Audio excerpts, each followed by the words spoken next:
Hi guys, welcome to my channel. This is Manoj. In this video, I am going to explain about iteration method. Okay, ఈ iteration method అనేది most and should important. Okay, మనకున్న 4 సెట్లో ప్రతి ఒక్క సెట్లో ఈ ఈ model మీద ఖచ్చితంగా క్వశ్చన్స్ అనేది డైరెక్ట్గానే అడుగుతాడు. అంటే ఈ మోడల్ ఇచ్చి అంటే క్వశ్చన్స్ ఇచ్చి solve by using iterating method అని డైరెక్ట్గా క్వశ్చన్ అడుగుతాడు. ఓకే, ప్రతి ఒక్క సెట్లో ఉండిద్ది. ఓకే, ప్రాసెస్ ఎలా చేయాలో చూడండి. ఓకే, ముందు ఇచ్చిన y f of x 0 అంటే మనకి ఇచ్చిన ఈక్వేషన్ ఈక్వల్ టు జీరోగా ఉండిద్ది. అంటే ఇచ్చిన ఈక్వేషన్ ఈక్వల్ టు జీరోగా ఉండిద్ది. స్టెప్ 2 ఏంది? Find X. దీని ద్వారా ఇచ్చిన ఈక్వేషన్ ద్వారా ఎక్స్ వాల్యూ ఫైండ్ అవుట్ చేయాలి. Next phi dash of X is equal to X. Okay, phi of X is equal to X అంటే ముందు ఇచ్చిన ఈక్వేషన్ ద్వారా ఎక్స్ కనుక్కుంటాము, ఆ ఎక్స్ని ఫై ఆఫ్ ఎక్స్ అనుకుంటాం, ఎక్స్నే ఫై ఆఫ్ ఎక్స్ అనుకుంటాం. మళ్ళీ ఆ ఫై ఆఫ్ ఎక్స్ని ఫై డాష్ ఆఫ్ ఎక్స్ చేయాలి. ఫై డాష్ ఆఫ్ ఎక్స్ చేసిన తర్వాత modulus of phi dash of X కనుక్కున్న తర్వాత అది 1 కంటే తక్కువ ఉంటే కాన్గ్రుయెంట్ మెథడ్ అనేది సాటిస్ఫై అయ్యిద్ది. కాన్గ్రుయెంట్ మెథడ్ సాటిస్ఫై అయితేనే మనం నెక్స్ట్ మెథడ్కి ఫార్వర్డ్ అవుతాము. ఓకే, నెక్స్ట్ మెథడ్కి ఫార్వర్డ్ అవుతాము. ఓకే, ప్రాసెస్ చూడండి. ఫస్ట్ ఇచ్చిన ఈక్వేషను రైట్ సైడ్న 0 తెచ్చుకోవాలి. ఒకవేళ వాడు ఇచ్చిన ఈక్వేషన్ ఆల్రెడీ రైట్ సైడ్ 0 ఉండిద్ది. కొన్ని కేసెస్లో రైట్ సైడ్ 0 ఉండదు. మనం ఏం చేయాలి? రైట్ సైడ్న 0 అనేది తెచ్చుకోవాలి. స్టెప్ 2 ఏంటిది? ఆ ఈక్వేషన్ని బేస్ చేసుకొని ఎక్స్ అనేది కనుక్కోవాలి. స్టెప్ 3 ఏంటిది? ఆ ఎక్స్ని ఫై ఆఫ్ ఎక్స్కి ఈక్వల్ చెయ్యాలి. స్టెప్ 4 ఏంటిది? ఫై ఆఫ్ ఎక్స్ని బేస్ చేసుకొని ఫై డాష్ ఆఫ్ ఎక్స్ కనుక్కోవాలి. ఫై డాష్ ఆఫ్ ఎక్స్ కనుక్కున్న తర్వాత modulus of phi dash of X 1 కంటే తక్కువ ఉంటే అది కాన్గ్రుయెంట్ సాటిస్ఫై అయ్యిద్ది. 1 కంటే ఎక్కువ ఉంటే అది కాన్గ్రుయెంట్ సాటిస్ఫై అవ్వదు. కాన్గ్రుయెంట్ సాటిస్ఫై అయితేనే మనం నెక్స్ట్ స్టెప్కి ఫార్వర్డ్ అవుతాము. ఓకే, 6th స్టెప్ ఏంటి? మెయిన్ ఫార్ములా ఇది. ఓకే, ఈ ప్రాసెస్లో మెయిన్ ఫార్ములా ఇక్కడి నుంచి స్టార్ట్ అయ్యింది. X of xn plus 1 is equal to phi of xn. xn plus 1 is equal to phi of xn. xn plus 1 is equal to phi of xn. Okay, బేసిక్గా మనం problem solve చేసేటప్పుడు ముందు ఈ process చేసే ముందు x0 కనుక్కోవాలి. Problem solve చేసేటప్పుడు ఈ స్టెప్స్కి వెళ్ళే ముందు x0 వాల్యూ కనుక్కోవాలి. x0 వాల్యూ అంటే a plus b by 2. A value b value ఎలా కనుక్కోవాలంటే ముందు ఒక ఎక్స్ స్క్వేర్ ప్లస్ అట్లా ఈక్వేషన్ ఇస్తారు కదా, ముందు ఎక్స్ ప్లస్లో 0 సబ్స్టిట్యూట్ చేయండి. నెక్స్ట్ ఎక్స్ ప్లస్లో 1. అలా ఇక్కడ ఏ వాల్యూ అనేది గ్రేటర్ దెన్ 0, ఏ వాల్యూ అనేది ఒకటేమో గ్రేటర్ దెన్ 0 రావాలి. బి వాల్యూ ఏ వాల్యూ అనేది 0 కంటే తక్కువ ఉండాలి, బి వాల్యూ అనేది 0 కంటే ఎక్కువ ఉండాలి. ఓకే, ఇట్లా మనం ముందు 0 సబ్స్టిట్యూట్ చేసామనుకో, అప్పుడు మనకు వచ్చిన వాల్యూ 0 కంటే తక్కువ ఉందనుకో దాన్ని ఏ వాల్యూగా తీసుకుంటాం. నెక్స్ట్ 0 కాకుండా 1 సబ్స్టిట్యూట్ చేసినప్పుడు 0 కంటే ఎక్కువ ఉందనుకో దాన్ని బి వాల్యూగా తీసుకుంటాం. అలా ఒకవేళ 0 సబ్స్టిట్యూట్ చేసినా బి వాల్యూ ఎక్స్ ప్లేస్లో 0 సబ్స్టిట్యూట్ చేస్తే 0 కంటే తక్కువ ఉంది. ఎక్స్ ప్లేస్లో 1 సబ్స్టిట్యూట్ చేస్తే 0 కంటే తక్కువ ఉంది. అలా ఇక్కడ 0 కంటే తక్కువ, ఇక్కడ 0 కంటే తక్కువ, అలా చేసుకుంటా వస్తాం. ఇప్పుడు చేసుకుంటూ వస్తాము. ఎప్పుడైతే 0 కంటే ఎక్కువ ఉండిద్దో అప్పుడు దాకా. ఎప్పుడైతే 0 కంటే ఎక్కువ ఉండిద్దో దాన్ని ఏమనుకోమని చెప్పాను? బి అనుకోమని చెప్పే కదా. ఎప్పుడైతే దీని పైంది ఏదైతే 0 కంటే తక్కువ ఉందో దాన్ని ఏగా తీసుకుంటాము, వీటిని ఏగా తీసుకోము. ఓకే, ఇట్లా ప్రాసెస్ కంటిన్యూ చేసుకుంటూ వస్తాం. ఎప్పుడైతే మనకి సీక్వెన్స్గా 0 కంటే తక్కువ 0 కంటే ఎక్కువ వస్తే మనం ఏం చేస్తాము? దీన్ని బి వాల్యూగా తీసుకుంటాము, దీన్ని ఏ వాల్యూగా తీసుకుంటాము. ఓకే, ఈ 2 కేసెస్ గుర్తుపెట్టుకోండి. ఓకే, ఇప్పుడు ఈ మోడల్ని బేస్ చేసుకొని ఒక ఎగ్జాంపుల్ అనేది సాల్వ్ చేద్దాం. Okay,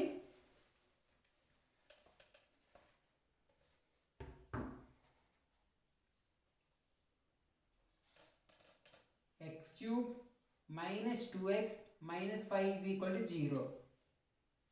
Given f of x is equal to x cube minus 2x minus 5.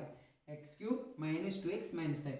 Step 1 ఏం ఫైండ్ అవుట్ చేయమని చెప్పాను నేను, x0 is equal to a plus b by 2 అంటే ఇనీషియల్గా x0 వాల్యూ ఫైండ్ అవుట్ చేయమని చెప్పాను. ఓకే, ఇప్పుడు x0 ఎలా కనుక్కోవాలి, ఇప్పుడు ఏం చేయాలి, ముందు x ప్లేస్లో 0 సబ్స్టిట్యూట్ చేస్తే 0 కంటే తక్కువ రావాలి. Okay, case 1 f of 0 is equal to 0 minus 2 minus 5 అంటే 0 కంటే తక్కువ కాబట్టి -5 less than 0. ఇప్పుడు x ప్లేస్లో 1 సబ్స్టిట్యూట్ చేస్తున్నా, చేస్తే 1 minus 2 minus 5 ఎంత, 1 minus 7 అంటే -6 less than 0. Okay, next x plus 2 substitute చేస్తే 2 cube minus 2 into 2 minus 5. 2 cube అంటే 2 క్యూబ్ అంటే 2 2 4 4 2 8 8 minus 4 అంటే ఎంత, 8 minus 4 అంటే ఎంత 4 4 minus 5 minus 1 ఇదిగో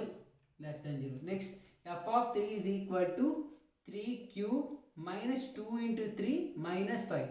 3 cube అంటే 3 3s are 9 9 3s are 27 minus 3 27 minus 6 అంటే ఎంత, 27 minus 6 27 minus 6 వచ్చే లోపల మనకి 21 minus 5 16 అనేది గ్రేటర్ దెన్ 0.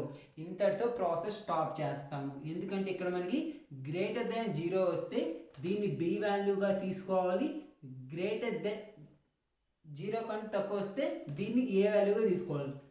మీకు ఒక డౌట్ రావచ్చు, ఈ 0 కంటే తక్కువ అన్నీ వచ్చినాయి కాబట్టి దీన్నైనా తీసుకోవచ్చు. ఎందుకు దీన్నే తీసుకోవాలంటే ఆల్రెడీ b వాల్యూ అంటే b వాల్యూ ఏదైతే వచ్చిందో దానిపైన వాల్యూని కన్సిడర్ చేయాలి, మనం దీనిపైన వాల్యూని మనం కన్సిడర్ చేసుకోవాలి. ఓకే, ఇప్పుడు ఏం చేస్తాను, ఏ వాల్యూ అంటే -1 రాకూడదు, ఏది సబ్స్టిట్యూట్ చేస్తే మనకు -1 వచ్చింది ఆ వాల్యూ రావాలి అంటే 2, ఏది సబ్స్టిట్యూట్ చేస్తే మనకు 16 వచ్చింది ఆ వాల్యూ రావాలి అంటే x0 is equal to 2 plus 3/2 అంటే 5/2. x0 is equal to 2.5. x0 value ఎంత వచ్చింది మనకి 2.5. ఓకే, ఇక్కడ పక్కన రాసుకోండి మీరు, x0 is equal to 2.5. ఇట్లా ఇంపార్టెంట్. ప్రాబ్లం చేసేటప్పుడు స్టెప్ 1 ఏం చేయాలి, ఇచ్చిన దాన్ని f of x అనుకుందాం. నెక్స్ట్ ఇనీషియల్గా x0 వాల్యూ కనుక్కోవాలి. x0 వాల్యూ ఎలా కనుక్కోవాలో దాని ప్రాసెస్ అనేది ఎక్స్ప్లెయిన్ చేసాను. ఓకే, నెక్స్ట్ ప్రాబ్లంలోకి అంటే స్టెప్స్లోకి వెళ్ళిపోతాం. ఓకే, నెక్స్ట్ ఏం చేయాలి, ఫైండ్ x. ఓకే, ఇప్పుడు ఏం చేయాలి, x cube minus 2x minus 5 is equal to 0. దీని ద్వారా x అనేది ఫైండ్ అవుట్ చేయాలి. x ఫైండ్ అవుట్ చేయడం కోసం నేను ఏం చేస్తున్నాను, ఈ 2ని అటువైపు తీసుకెళ్తే x cube 2x plus 5, x రావటం కోసం 2x plus 5 whole power 1/3, 2x plus 5 whole power 1/3. Okay, మనకి x అనేది వచ్చింది. స్టెప్ 1 ఏంది, ఇచ్చిన దానికి 0కి ఈక్వల్ చేసి వాడే ఇచ్చాడు. స్టెప్ 1 అయిపోయింది. స్టెప్ 2 ఏంది, x వాల్యూ కనుక్కోమని చెప్పి. స్టెప్ 3 ఏంది, ఈ x వాల్యూ phi of xకి అసైన్ చేయాలి అంటే phi of x is equal to 2x plus 5 whole power 1/3. Okay, step 4 ఏంది, దీనికి 5'xకి మనం డిఫరెన్షియేట్ విత్ రెస్పెక్ట్ ఎక్స్తో చేసినప్పుడు చూడండి, 5'xకి డిఫరెన్షియేట్ విత్ రెస్పెక్ట్ ఎక్స్తో చేసినప్పుడు దీని మొత్తం x పవర్ n అనుకోండి. x పవర్ nకి ఫార్మ్ ఏంటి, n into x power n minus 1 అంటే n వాల్యూ ఎంత ఉంది, 1/3 into x power n minus 1, 1/3 minus 1 into ఇక్కడ ఈ పార్ట్ మొత్తాన్ని 2x ప్లస్ 5ని x అనుకున్నాగా, మళ్ళీ ఇప్పుడు ఏదైతే x అనుకున్నాం దానిని differentiate with respect to x, 2x చేస్తే 2, దీని ద్వారా 5'x is equal to 2 into 1/3 2/3 into 2x plus 5 1/3 minus చూడండి 1/3 మైనస్ 1 1 మైనస్ 3/3 అంటే మైనస్ 2/3. -2/3. దీన్ని ఎలా రాసిన నేను 5-x is equal to 2/3 into 2x plus 5 whole power 2/3. ఇక్కడ -2/3 కింద డినామినేటర్లోకి వెళ్ళినప్పుడు +2/3. స్టెప్ 4 కూడా కంప్లీట్ చేశాను. స్టెప్ 4 ఏంటిది?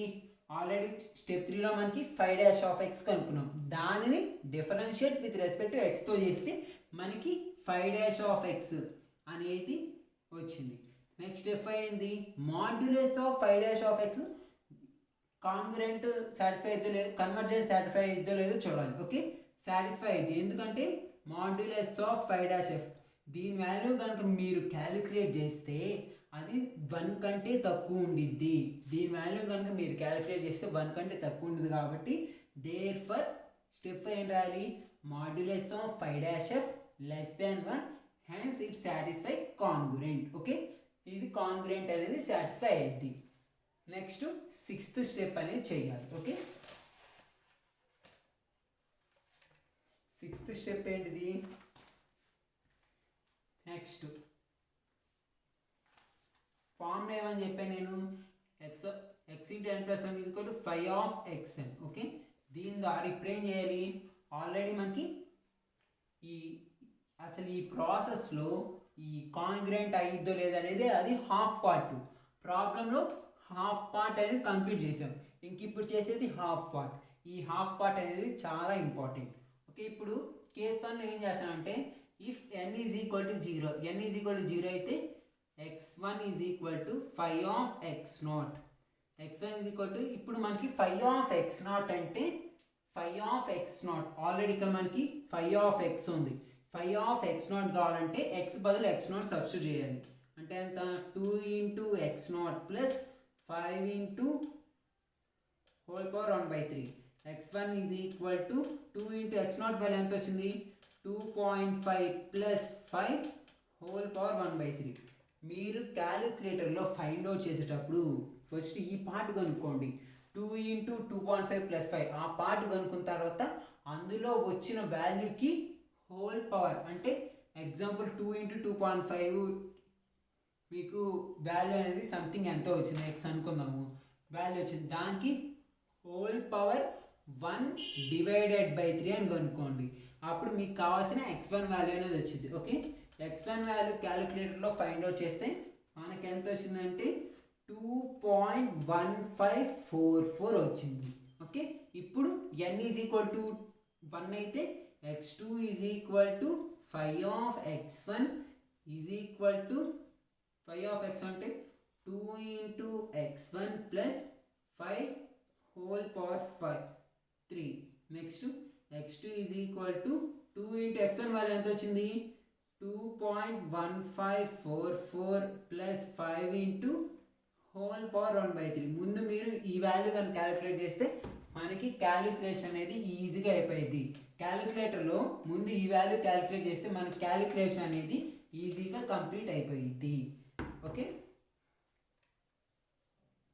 మనం క్యాలిక్యులేట్ చేస్తే x2 వాల్యూ ఎంత వచ్చిందంటే 2.1036.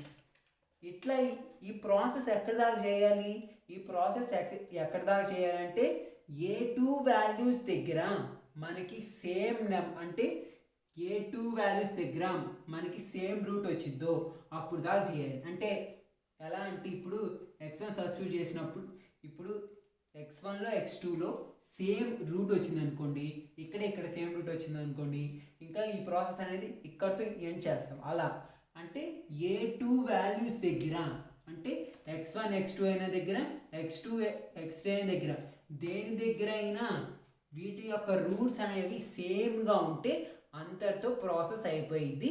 There for the real root is అంటే ఈ రెండింటికి కామన్గా ఉన్న రూట్ అనేది రాస్తాం. ఓకే, అప్పుడు ఆ ప్రాసెస్ అనేది చేస్తూ ఉండాలి. మరి next x3 is equal to 5/x2 is equal to అంటే 5/x అంటే 2 into x2 plus 5 into whole power 1/3. అంటే x3 is equal to 2 into x2 value ఎంత? x2 వాల్యూ ఎంత వచ్చింది? 2.1036 plus 5 into whole power 1/3. x3 is equal to x3 value ఎంత వచ్చిందంటే మనకి 2.0959 2.0959 value వచ్చింది. ఇప్పుడు x4 వాల్యూ కనుక్కోవాలి. x2 x3 సేమ్గా ఉన్నాయా డిఫరెంట్గా ఉన్నాయా? డిఫరెంట్గా ఉన్నాయి కాబట్టి అంటే ఇట్లా ఒక్కొక్క వాల్యూ కనుక్కున్నప్పుడు చెక్ చేసుకోవాలి. డిఫరెంట్గా ఉన్నాయి అంటే దాని ముందు వాల్యూతో చెక్ చేసుకోవాలి. దాని యొక్క రూట్స్ అనేది డిఫరెంట్గా ఉన్నాయి సేమ్గా ఉన్నాయి. ఇక్కడ డిఫరెంట్గా ఉన్నాయి కాబట్టి ప్రాసెస్ కంటిన్యూ చేయాలి. x4 is equal to 5 of x3 అంటే 2 into x3 plus 5 into whole power 1/3 అంటే 2 into 2.0959 plus 5 into whole power 1/3. దీని వాల్యూ వచ్చే లోపల మనకి 2.0947. ఓకే, ఇప్పుడు ఈ రూట్ని దీంతో కంపేర్ చేయాలి. సేమ్గా ఉందా డిఫరెంట్గా ఉందా? 2.0959 ఉంది, ఇక్కడ 2.0947 ఉంది. ఓకే, ఇక్కడ డిఫరెంట్గా ఉంది కాబట్టి ప్రాసెస్ కంటిన్యూ చేయాలి. x5 is equal to 5 of x4 అంటే 2 into x4 plus 5 whole power 1/3 2 into 2.0947 plus 5 whole power 1/3. దీని వాల్యూ ఎంత వచ్చింది మనకి? 2.0945. ఓకే, దీన్ని పై దాంతో కంపేర్ చేయాలి. సేమ్గా ఉందా డిఫరెంట్గా ఉందా? 2.0947 ఇక్కడ 2.0945. Next x6 is equal to 5 of x5 అంటే 2 into x5 plus 5 whole power 1/3 అంటే 2 ఇంటూ 2.0945 ప్లస్ 5 ఇంటూ 1/3. దీని వాల్యూ కనుక క్యాలిక్యులేట్ చేస్తే మనకి 2.0945. ఓకే, ఇప్పుడు దీంతో కంపేర్ చేసినప్పుడు x5 యొక్క రూటు x6 యొక్క రూట్ అనేది సేమ్గా ఉంది కాబట్టి దేర్ఫర్ ద రియల్ రూట్ ఎంత? 2.0945. ఇంతటితో మనం ప్రాసెస్ అనేది ఎన్ చేస్తాము. ఎందుకంటే దీని యొక్క రూటు x5 యొక్క రూటు x6 యొక్క రూట్ అనేది సేమ్గా ఉంది కాబట్టి ఇంతటితో ప్రాసెస్ అనేది ఎండ్ చేసి therefore the real route is 2.0945. ఈ ప్రాసెస్ అసలు ఈ మోడల్ అనేది చాలా ఈజీగా ఉంటుంది. మీరు కనుక అర్థం చేసుకుంటే ఈ ప్రాసెస్ అనేది చాలా ఈజీగా ఉండిద్ది. ఈ ప్రాసెస్ చాలా ఇంపార్టెంట్. ఖచ్చితంగా మనకున్న 4 సెట్లో ఖచ్చితంగా అన్ని సెట్స్లో ఈ ప్రాసెస్ మీద క్వశ్చన్స్ అనేది ఖచ్చితంగా అడుగుతాడు. ఈ ప్రాసెస్ అనేది కనుక మీరు నేర్చుకుంటే, ప్రాసెస్ ఎలా చేయాలో నేర్చుకుంటే మీరు 8 or 7 మార్క్స్ ఈజీగా గెయిన్ చేయొచ్చు. ఈ ప్రాసెస్ నేర్చుకుంటే 8 or 7 మార్క్స్ ఈజీగా గెయిన్ చేయొచ్చు. ఇది iteration method. Thanks for watching. మీకు వీడియో నచ్చినట్టయితే లైక్ చేయండి, షేర్ చేయండి, సబ్స్క్రైబ్ చేయండి. మరిన్ని వీడియోస్ కోసం పక్కన బెల్ ఐకాన్ యాక్టివేట్ చేసుకోండి.